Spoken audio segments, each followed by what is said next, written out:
Hello guys, welcome to our channel Razak family vlogs. আজকে আমরা বানাতে চলেছি চিকেন চিজ ড্রামস্টিক। সেই জন্য ফার্স্টে একটু গরম জল করে লেগগুলো রসুন আর নুন দিয়ে সেদ্ধ করে নিলাম। জল শুকিয়ে গেলে প্লেটে নামিয়ে নিলাম। তারপর সেগুলো ছাড়িয়ে চিকেনগুলো ছাড়িয়ে মিক্স করে নিলাম। তারপর দিয়ে দিলাম একে একে ধনে পাতা কুচি, তারপরে একটু শুকনো খোলায় জিরে আর শুকনো লঙ্কা ভেজে রেখেছিলাম, সেগুলো হামনদিস্তায় পিষে দিয়ে দিলাম। তারপর দিয়ে দিলাম কাঁচা লঙ্কা কুচি। তোমরা তোমাদের মতো ঝালকে কীরকম খাও সেই হিসাবে দিয়ে দেবে। তারপর দিয়ে দিলাম গরম মশলা। তারপর দিয়ে দিলাম একটা গোটা সেদ্ধ করা আলু। আর হ্যাঁ, নুনের ভিডিওটা একটু স্কিপ করে গেছে, তোমরা একটু নিজেদের পরিমাণ মতো নুনটা দিয়ে দেবে।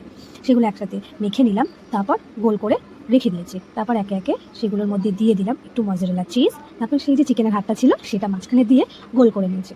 দেখেছো কত সুন্দর হয়েছে দেখতে। তারপর এখানে আছে একটু ময়দা, ব্রেড ক্রামস আর ডিম। সেই লেগগুলো ফার্স্টে ময়দায় কোট করে একটু ডাস্ট করে নিলাম, এক্সট্রা যেগুলো থাকবে একটু ঝেড়ে নিতে হবে। তারপরে ডিমে কোট করে তারপর কোট করলাম ব্রেড ক্রামসে। তারপর একে একে প্লেটে তুলে রাখলাম। তারপর এগুলো চলে যাবে এখন ডিপ ফ্রাই হতে। ডিপ ফ্রাই করে গোল্ডেন ব্রাউন করে তুলে নিলাম। তারপর কেচাপের সাথে সার্ভ করলাম। দেখেছো কত সুন্দর চিজ হয়েছে। নেক্সট কী দেখাবো কমেন্ট।